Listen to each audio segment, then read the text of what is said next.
I've served the Office of Civic Engagement at the University of Chicago, a path I never dreamed of ending up in, or one that I knew anything about since coming to Chicago almost a decade ago. My education, though, is in the arts. I learned the language and the significance of the arts from a very young age. My grandmother is a retired, but sometimes active, art dealer in St. Petersburg, Russia. And the arts were a central focal point of my family's recreational, cultural, and work life. As Paula mentioned, I received my BA and my MA in art history here in Chicago, and I worked in some capacity in at least 6 different arts institutions from here to Russia since college. In other words, I've lived and I've breathed this space. And I used to say that I'm not an artist. I have no studio practice talent, if you will. But the arts attracted me. I've always been excited by objects, by people, by history. And so I stayed in this space and I persisted in this space.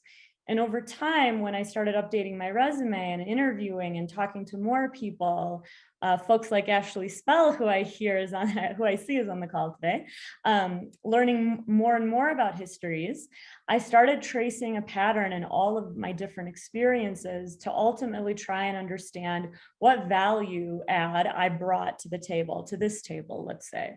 So to put it less eloquently, what does yet another art history major with a relatively interesting resume of unique internship experiences actually have to offer people? What are my practical skills? What good am I in this space? So I use the good old tried and true method of studying Romanesque or early Gothic architecture in that early college art history course to try to identify style. I trace my own patterns, and what I came to realize over the years is that my skill set, my buttressing, if you want to continue with that metaphor, in living in these intersecting art spaces is not that I understand and can eloquently talk about modernism. It's the fact that I try, and I hope what I'm doing is translating this vast and important body of knowledge into an inclusive vernacular of the arts that's not limited to one group of people with some secretive special knowledge, like that old adage, art connects us all, except that presumes that we all feel belonging and inclusion in that space, in what we call the arts. And so the first lesson I learned in reflecting on my own background and my own experience, and in the context of my work at UChicago, and the first lesson I'll share with you today is this. The arts, as you all know, are multidimensional, but so are people's experiences of them. No one needs another diatribe on Van Gogh. What they need is you as a person to connect to them as a people.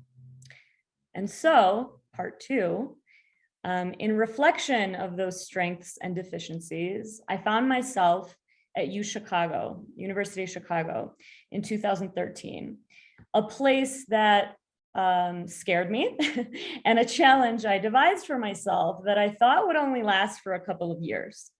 Turns out things happen for a reason, as they say, and I arrived at a moment when then President Robert Zimmer was investing heavily in arts infrastructure and initiatives on and off campus, from doing everything from building the Logan Center for the Arts to launching the Arts and Public Life Initiative, to the partnering with now established artists, the Esther Gates, to redevelop and birth the Washington Park Arts Incubator, to a bunch of public art projects, large and small, and other very important investments across campus. Upon further discovery, it turned out that the office I landed in, Civic Engagement, actually did have a small, interesting history in arts engagement. And after years or so of working on various neighborhood and community-oriented affairs, my boss at the time pulled me into a small conference room and said something which I'll shorten to Nika. There's a small budget left in this fiscal year's portfolio that's earmarked for, quote, arts improvement and commission in the neighborhoods. So here it is, figure it out, spend it down, don't ask me questions, report back. Wow, I thought. Money I don't have to ask for, fight for, justify, to do arts improvement. How hard can this be? Here's the thing, and I don't know, you'll have to excuse me for not knowing this. Paul and I talked a little bit about it, if it's similar here in Evanston, but in Hyde Park, everyone knows each other. And everyone knows everything about each other and about Hyde Park and about the history of Hyde Park. And if you're doing something, you have to talk to everyone. So lesson number 2 from me to you today, do your homework. Small note, do your homework actually also happens to be rule number 1 in Urban Institute's guidebook on fostering partnerships for community engagement. And it's based on years of best practice research in the space of community engagement. My lesson though, and I'll admit it, my doing homework was based solely on not best practices, it was based on fear. Good old fear. I'm new to the South Side, I'm new to the University of Chicago, and I'm new to Hyde Park. Fear and basic art historical training.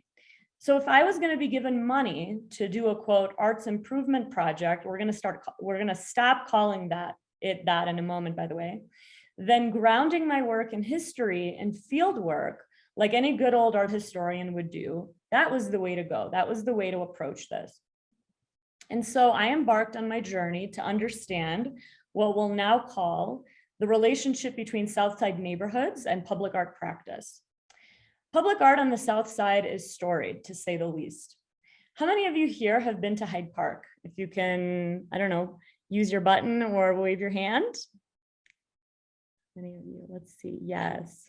Okay, a couple of you, great. So how did you get there? You want to think through that. The Metro, or you drove, or you took maybe the Green Line, or you took the Red Line and then you really walked all the way down. But if you took the Metro, no matter where you got off along Lake Park Avenue, you may have noticed, depending on where you got off, a collection of viaduct murals. You probably walked through, glanced left and right. Maybe you even stopped, admired what you saw. But given they are all experienced, well-traveled Chicagoans who are here today for this lecture series, nothing surprised you. You got off the Metro and you kept walking. You thought, oh yeah, that's nice. Another mural, Chicago, good, cool, I'm proud, no big deal. Well, as it may be a surprise for you, it was also a surprise to me to find out that at the time, the community mural movement arguably started right here in Chicago, and arguably started right here on the South Side of Chicago, or at least any Hyde Parker will tell you so. Now, in fairness, Hyde Park has a rich cultural history in other areas apart from public art and public art installations like murals. But my quick budget archive work led me to discover that our office previously supported community mural projects and had a short history of partially funding some of the newer murals along the commercial corridor. So I made the decision right then and there. If I, a new girl in town with little to no built relationships or trust with this community, with this set of money, was going to embark on a public art project, I needed to start with precedent. If the community accepted these public art commissions before, why wouldn't they do it again, right? So I did what any normal person would do. I got in my car, I grabbed my iPhone, pen, paper, and I spent a day driving up and down Lake Park Avenue, taking photos and taking inventory. But I didn't limit myself to Hyde Park. I drove down Dorchester to 67th into Woodlawn, and then down to Prairie and Garfield Boulevard in Washington Park and around, taking stock of what I saw. Now, in fairness, I could have gone further. I didn't, in part due to the nature of the focus area of my office at the university that had a commitment to the neighborhoods right around campus. And otherwise, I knew I would be spending a lot of my time physically in the space. And so I needed to be close to the office as I embarked on these projects. These were the practical things I was thinking about. Once I did that inventory, I started Googling and I started making phone calls. And I ultimately landed on the first most important relationship I built on this journey with a man named John Pounds, then executive director of the Chicago Public Art Group, one of the most critical community-based, community-driven arts organizations here in Chicago. Chicago Public Art Group, CPAG, and John Pounds opened my eyes to the importance and the important history of the Chicago public art movement, the mural movement, Bill Walker, and then what you see here on the screen, the Wall of Respect. other initiatives and centers and spaces like the Southside Community Arts Center, AfriCobra, et cetera, et cetera. The years that I worked with John Pounds, I learned so much about the sacred space on the South Side that I was walking into, instrumentalizing the power of funding at my disposal to support in a very small way these community relics. And I was only, to be honest, I was only just scratching the surface. And to this day, I've only just scratched the surface. And my role is tiny compared to the history in this area. Well, John, being the kind man that he is, took my little piece of paper, my little inventory, smiled patiently and looked at me and said, okay, Nika, I see you're interested in doing something. What would you like to do? You see, in my eyes at the time, I saw two choices. I could utilize the funding that I had, which was roughly $80,000, and the excitement of a project to commission something new. Put out a call for artists, support someone young, up and coming, maybe make a teeny splash in the Chicago Tribune, or I could do what's called a restoration project, something that happens from time to time, especially to older murals all across Chicago that are technically supposed to outlive us, maybe. Those that are decaying from our beautiful Chicago weather and our amazing Chicago infrastructure. Restoration projects, though, aren't a new thing. They happen all across the city, I'm sure some in Evanston. And in fact, just a couple of years before I started working at the university, my office supported another restoration project, also in Hyde Park, in the neighborhood at 57th Street and Lake Park Avenue, commissioning both the original artist and a newer artist to modernize what was created decades ago. What you're seeing here is called The Spirit of Hyde Park by Astrid Fuller. Now, restoration projects are hard. You're not starting with a blank canvas. You don't know how many layers of paint exist underneath what you're looking at. And apart from these technicalities, changing something that people are used to seeing every day, and sometimes every day for 20, 30, 40 years, well, you're asking for trouble. You see, as much as you may not think that the Morton sea salt sign you see driving down the highway on your way inbound to the city matters to you in the moment, or the Hebrew Grantley flyboys that first appeared in Wicker Park years ago off a side street across from Goddess and Grocer, or the new Carrie James Marshall on the side of the Chicago Cultural Center matter to your day-to-day, your memory, our collective Chicago memory. You come by them, you walk by them, and you appreciate them. It's a moment. But what these moments tell us and what they point to for us are our places of comfort. I'd even go as far as to say our places of perceived safety. They're all embodied, felt, motivated by the spaces and places that make us feel that we know where we are. That perception is there, it's researched, it's studied. I don't have the data on hand right now to show you, but if you look at traffic patterns at Hyde Park, and the number of passerby cars and metro passengers that travel through that neighborhood on a daily basis, you can easily equate that number of, quote, impressions to the impressions social media managers capture in their data reporting on advertising and marketing reports. In other words, people remember things, and those things have an impact on their choices. People get attached to things. And people in Hyde Park, well, they remember their murals and they're attached to them. I realize I'm going a little bit off tangent, and I should say that nothing that I just said ran through my mind at perfect sequence at that moment. But intuitively and deeply, I felt that if I was going to build trust with this community, if I was going to stick around past this one idea, this one opportunity, I had to start with a restoration project.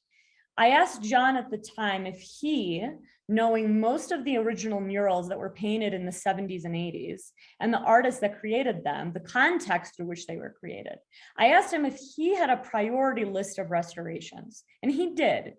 He pointed me to my very first and most exciting project to date, the restoration of Undercity Stone, a mural painted by Carol Yasko in 1972. And the photo you see on the left is John Pounds, all the way to the left in glasses. You see Carol Yasko next to him, my boss at the time at the University of Chicago, William Towns, and then me at an artist talk. and then me helping to paint the mural on the right. Carol Yasko is arguably one of Chicago's, if not the region's, first female community muralists. Carol, as it turns out, was living in Wisconsin at the time, not too far away, and still maintained relationships with people like John and others in Chicago.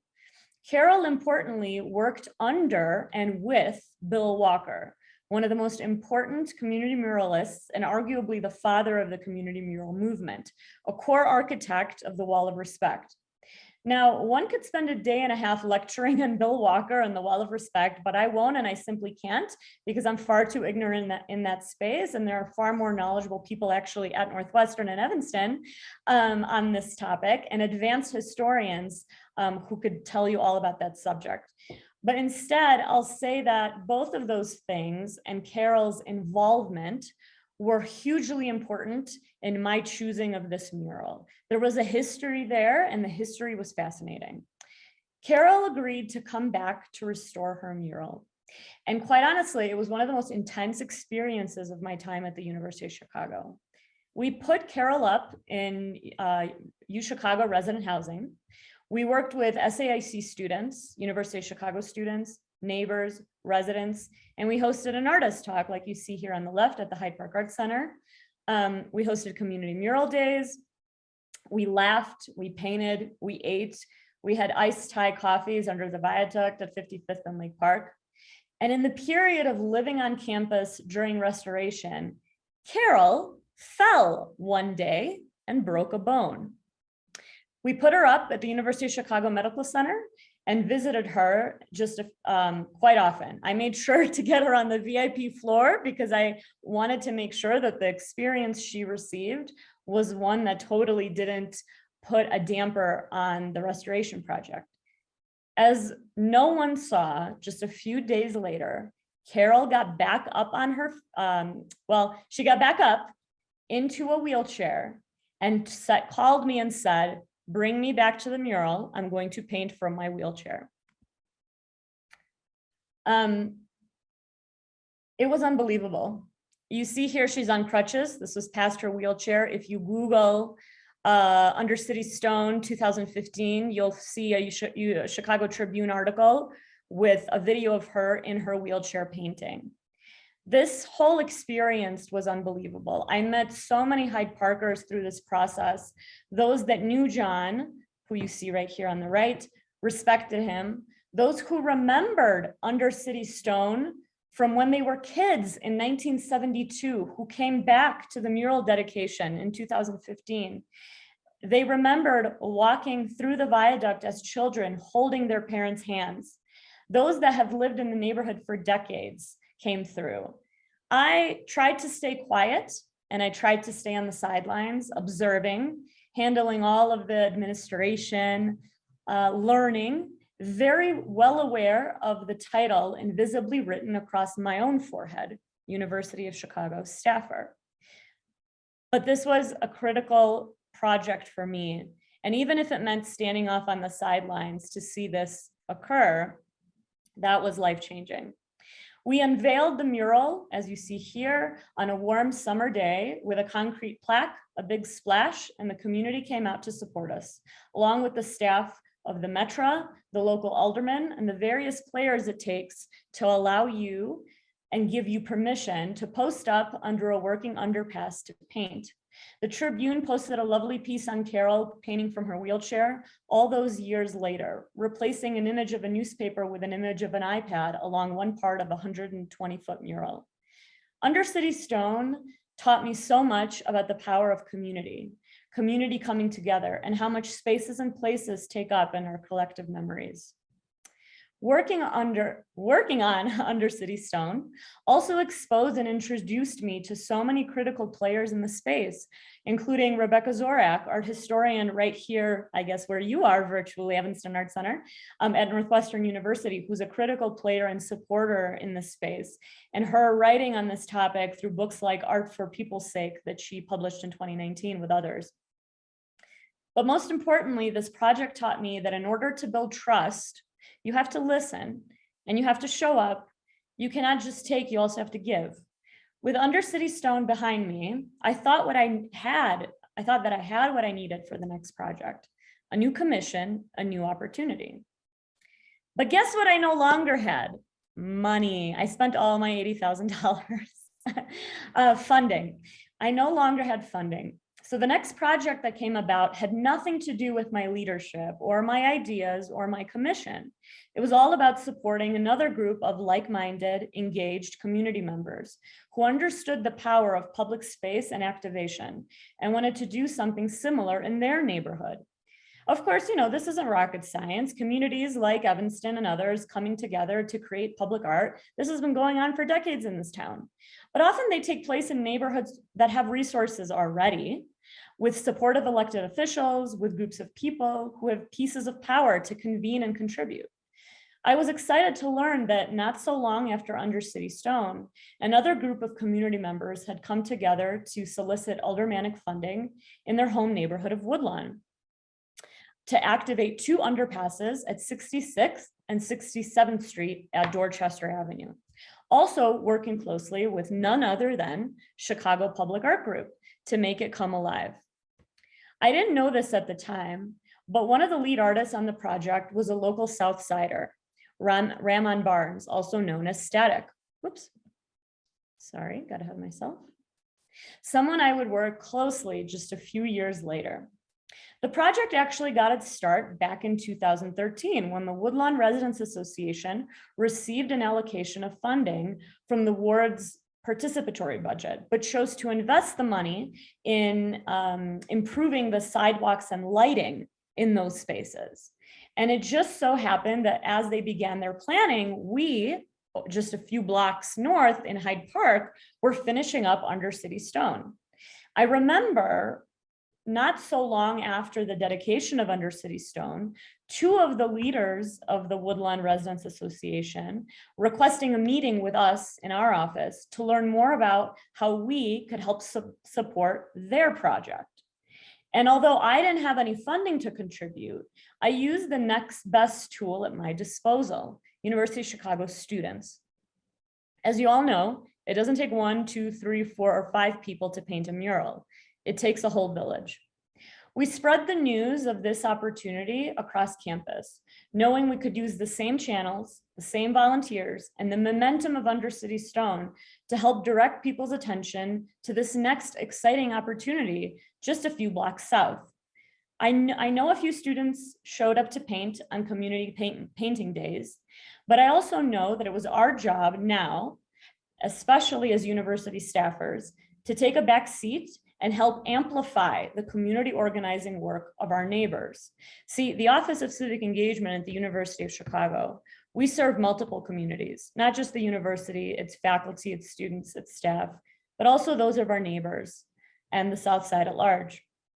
Because at the end of the day, it's about creating a collective experience for communities, one that's filled with light and hope and a sense of identity. Although we played an insignificant role in supporting what's one of the most vibrant murals in Woodlawn, which you see here, this piece by Max Sansing, it gave me the opportunity to observe the collective power of our neighbors and active voices across the neighborhoods that surround campus. And most importantly, it introduced me to a handful of young artists that I was going to have a chance to work with in my last project. Okay, part 4. By the time I arrive at the last part of my story today, a couple of years have gone by and my career has shifted and grown, but my love for public art never wavered. I was able to grow a small budget of my own again in the Office of Civic Engagement. And by 2017, and with 4 years in Hyde Park under my belt, I felt ready to take on a new commission. I was finally able to move on from restoration projects, from supportive projects, to something of my very own. By that point in time, my focus was on building relationships and seeding the groundwork for a new commission that I knew would take a lot of time, a lot of convincing, and a lot more money than I had at my disposal, but I was determined. Through the nature of my work in the Office of Civic Engagement and having worked on other neighborhood initiatives across the portfolio, I built a very strong partnership with a local neighbor and arts activist that you see here on the screen, Mr. William Hill. If you haven't been to the Woodlawn neighborhood, which is literally south and east of Hyde Park, also along the lake, I would highly encourage you to visit Mr. Hill's botanical gardens in the summertime that you see behind him, where you can see his peach trees and his beautiful hydrangea bushes, his vegetable gardens, and you'll most likely see him himself bent down working with flower beds along Dorchester Avenue. Mr. Hill remains to this day a humble powerhouse. Over the years, he's transformed the embankment of Dorchester Avenue from 63rd Street all the way to 67th Street. And over the last couple of years, he's completely transformed the gardens at Hyde Park Academy along Stony Island in Hyde Park. Mr. Hill is an incredible person, and I'm going to go off script here a little bit to tell you the last piece of my journey. So Mr. Hill approached me in 2017 and said, Nika, there's this one very large viaduct at 64th Street and Dorchester Avenue, and it's completely empty. The walls are white, and it's right next to the gardens that I'm redeveloping and this beautiful embankment. And there's a metro stop here. I've heard that you've done so much. Can't we do something together? And so by that point in time, I had collected a bit of funding, not as much as under City Stone, but this was a new commission. And so with the new commission, without having to work with the resurfacing of the oil paint from the 70s, I knew that it wasn't going to be, I didn't think at the time that it was going to be quite as expensive. But because it was a new commission, I decided to partner with a local business serving organization, the Southeast Chicago Commission, to put out a call for artists. And this was my first time at the University of Chicago putting out a call for artists, because as I mentioned in the past, especially with Under City Stone, I was already working with established organizations like Chicago Public Art Group that had their own roster. So Mr. Hill and I, the Southeast Chicago Commission, we approached Metra. We approached Metra because we needed to receive permission to put paint to wall and to actually create something new. And this is one of the hardest things about working in Chicago with public spaces like these. You need to go through a lot of red tape in order to have permission to do anything, to close down a street, to take over a sidewalk, to actually create the thing you wanted to do.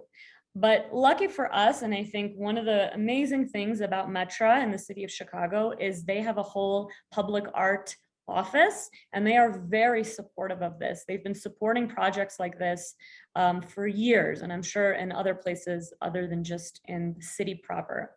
And so in partnership, all together, we released a call for artists. I received, I believe, 52 applications. And I put together a review committee. And as the review committee and I were taking a look through the applications that we received, we started to see some similar names, and specifically some of the same names that we saw that participated in the 67th and 66th Street Woodlawn Works. And there I saw Static. I saw his name come up. I saw that he applied, and I knew that from doing a little bit of research and asking around, I knew that he himself was from Woodlawn. And so the review committee and I wanted to come together to do two things. We wanted to support a young up-and-coming public artist, but we also wanted to pay homage to the public art movement and the rich cultural history in Hyde Park. So we paired Static actually with Arlene Crawford, an artist who has lived in Hyde Park for decades and is part of the vibrant community art scene on the South Side. We paired them together. We, as a group, made a decision to select them as the two artists for the 64th and Dorchester Viaduct. And they started a journey of coming up with design. Now, there were two kind of caveats to this project. Number one, it's completely new, right? People walk through this space. This viaduct has never had public art on it. And we knew together that we needed to engage through a voracious community engagement process. And so Arlene, myself, and Static went around and hosted a number of community meetings. We even went and participated in a dinner post-service at Apostolic Church of God under Dr. Brazier. And one of the most amazing things that we did was we basically sent around a sheet of paper where we asked for neighbors to let us know what they would like to see from a content perspective in the viaduct. And so Static and Artie brought together the ideas of the community over a number of months.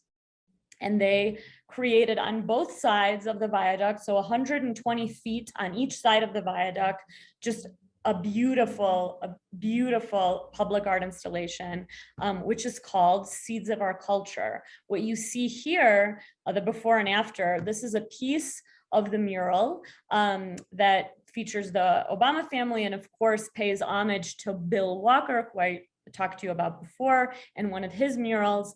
And also the mural pays honor to some of the botanicals in Mr. Hill's botanical garden. So you start to see some of that come through on the right here. This is just a nice photo of my husband painting the mural with University of Chicago students on Community Painting Day. It took us a long time to complete this project, and it could not have been done without the full power of community members that came all across Chicago. We even had students from Chicago State University. We had a very important artist here in Chicago, Dorian Miller, from Hyde Park, who came and painted with her sons. We had University of Chicago students. We had School of the Art Institute students. It was a family affair, and it took a long time. And one of the things I want to point out to you here that starts to come through a little bit on this photo is the fact that the mural itself is not actually on the wall, it's on a board. And so you see that here as well. It's on a wood board. Now, the reason for that was because we learned that this particular viaduct was on a schedule for restoration very late in the game. So this is just a lesson that there will always be wrenches thrown at you when you least expect it. And so what we were told by Metra was if we had painted the mural at the time that we were planning to paint the mural, it would have been washed over and destroyed. But we didn't lose steam. We didn't let that get us down. We promised the community to activate the space. And so we came up with this creative solution as a group. We worked with Metra to install probably 10-foot boards all down the viaduct on each side. These artists painted the mural on these boards. The boards were then removed and put into safe storage while the viaduct itself was getting washed and restored. And then the boards were brought back and reinstalled by Metra. Thereby, we had this opportunity not to lose all the effort and the groundwork that we put into making this happen. It was quite a feat, let me tell you. No project goes 100% smoothly, and this definitely wasn't an exception. But at the end, it was an amazing, amazing opportunity. We dedicated this mural on November 9th in 2017. You see here on the left, Mr. William Hill. Next to me, Tanya from Metra, who was obviously a huge and critical component to this whole activation. And then one of the artists, Arlene Crawford, on the right. It was an exciting opportunity to do a new commission in Woodlawn, and you can still see it there to this day, and actually have this whole experience of walking through Woodlawn, experiencing Mr. Hill's botanical gardens along the embankment, and then walking through the viaduct and experiencing the space. At the dedication, we passed out a guidebook to everyone who showed up that did a biography on each of the South Side residents and community activists that were featured in the mural, and a little description of all of the different botanicals, like you see here on the left, a goldenrod that Mr. Hill grows in his garden. So it was a fantastic opportunity. Oops. So that was my third project, which was super exciting and took place a few years ago. And, I haven't worked on a mural in a few years. And while I miss the exhilaration of those projects, I've embraced now my ambassador role, raising support, being the person in the room, trying to remind folks that our city's cultural treasures like Undercity Stone, Woodlawn Works, and Seeds of Our Culture, they don't just exist in one part of town. The magic of this town, Chicago and Evanston and other places, and our collective recognition aren't just the established legacies of, let's say, the Flamingo or Monet's lily pads at the Art Institute or the Bean. It's also down an alleyway, on the side of a building, under scaffolding, or amidst a decaying viaduct. From Linden to 63rd Street, Purple Line to Green Line, those are the spaces where for a fleeting moment, we feel like this is where we live. This is us. This is our space. So with that, thank you. Oh my gosh, thank you so much, Nika. That was just so awesome and inspirational and beautiful all in one. And I applaud all your efforts. I know that it's not simple, and it's a Herculean task. I know we did a mural.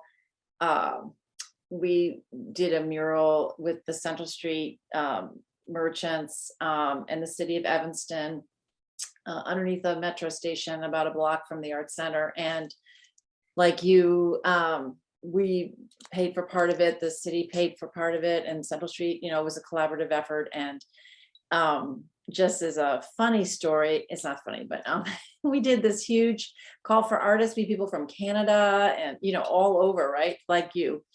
And then one of the people that was part of and we had, and also worked with EMAP, which is the Evanston Mural Group here in Evanston, who really did the whole mural, working with the metro, all the logistics that you described.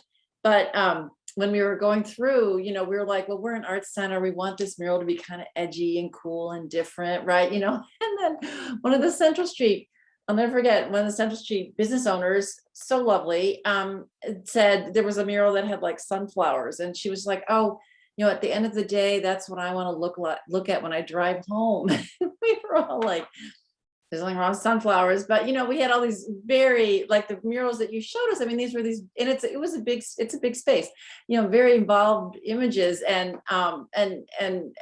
we were like 5 big sunflowers. We're just like, no, we just can't do that. Fortunately, cooler heads prevailed, and we had this amazing muralist from Wisconsin who now is in Seattle, and it was a really exciting project, which took 2+ years to do, as you know.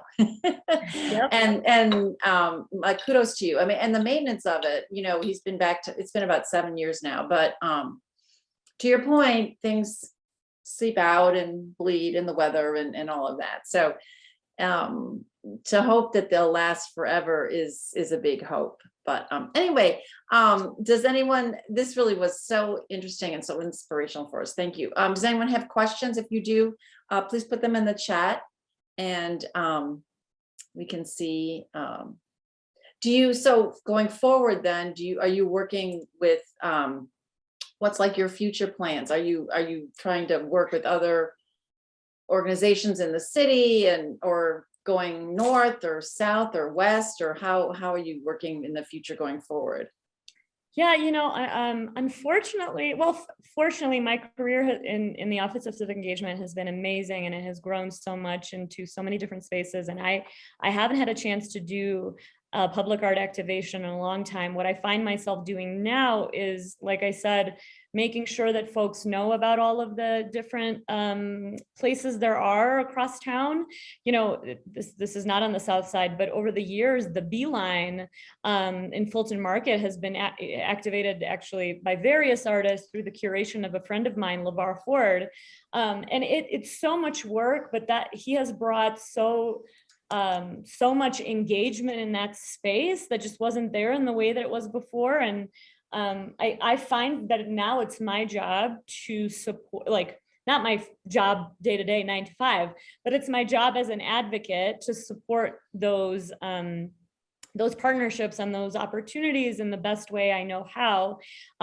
In my role at the University of Chicago, I think one of the things I try to do, especially when I'm in spaces like at the Art Institute or in other spaces, I try to make sure folks know, and many do, of course, but there are many folks that are new to Chicago that don't know that there's a rich cultural history on the South Side that's just, amazing, and there's so much to see and there's so much to learn and so many people to learn from. So I think, although I don't see in my future, Paula, to actually answer your question, I apologize. I don't see myself going out and actually commissioning any new works of art or participating in a public art activation unless I'm asked to. I don't see that for myself. But certainly I'll always kind of be committed to supporting those projects as they come around. Yeah, awesome. Thank you. Hinda has a question. She's going to ask it, and she just has to unmute herself. Thank you. I appreciate that. Thank you so much for that presentation.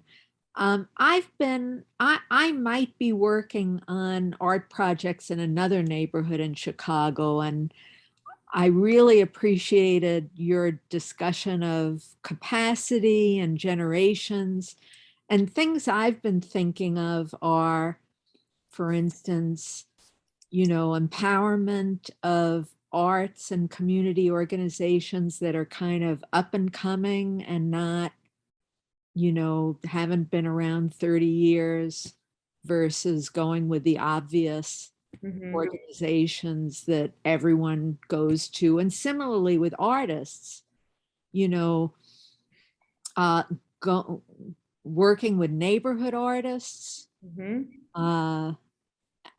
because I see with a lot of like City of Chicago commissions, a lot of them seem to go to the same artists, whatever neighborhood they're painted in, and then generations, and then gender inclusion. So that's a lot, but I wonder if you wanted to say a bit more about any of that. Do you go with the established artists in the neighborhood, or try to support younger artists? That's such a good question, and it's a really important observation. I think under City Stone was a particular set of circumstances. I think everything you're talking about was at top of mind for me and I realized I didn't name so the last mural at 64th and Dorchester is called Seeds of Our Culture. And that was everything you're saying, Hinda, was top of mind for me and the jury when we were selecting artists. And the reason we wanted to select two was because it was important to us to have a female artist, because not that many female artists were applied to the call. And for me, it was important to have a generational balance. Artie, I don't want to speak to her age, but she's in her early 60s. Static is in his 30s, was in his 30s at the time. Artie grew up in Hyde Park, I think, definitely on the South Side, for decades. And she raised her family there. She was part of that movement. Static was from Woodlawn, but was younger and was part of that, is still to this day part of he probably would hate me for saying part of the graffiti movement, but he's a public artist, right?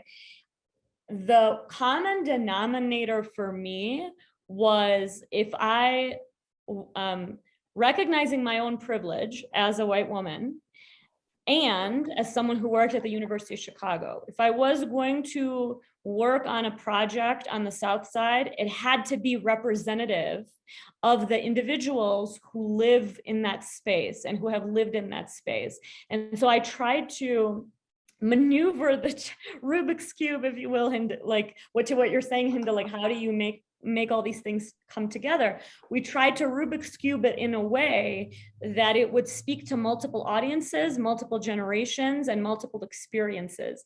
And I'll tell you, like, you can't win them all. I still, months later after the mural was completed, I was at an event in Hyde Park, and someone who passed away, a community activist near and dear to my heart, pulled me down once, he's like, Nika, come here, I got to tell you something. And I bent down. He was in his 80s, and he said, you should have had that one person's portrait in the mural. You missed that one. You had everybody else, but you missed that one. So, and then, you know, of course, like I smiled and nodded and I had a wonderful conversation, but you're never going to make everyone happy.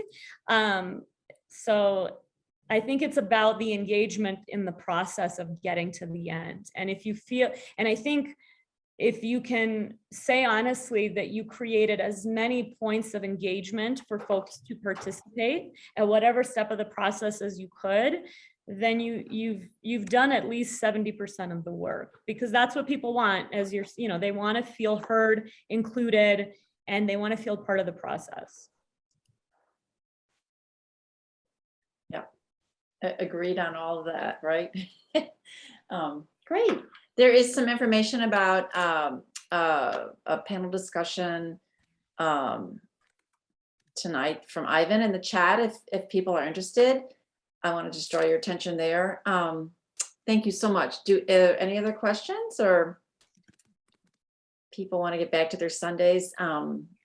Thank you again, Nika. This really was just so special, and we truly appreciate you being part of this program, and hopefully you're someone to watch, and we can have you back again soon with whatever is coming your way. So thank you so much. And again, we truly appreciate all your great time with us today. It was wonderful.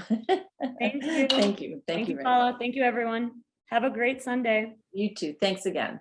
Bye. Bye.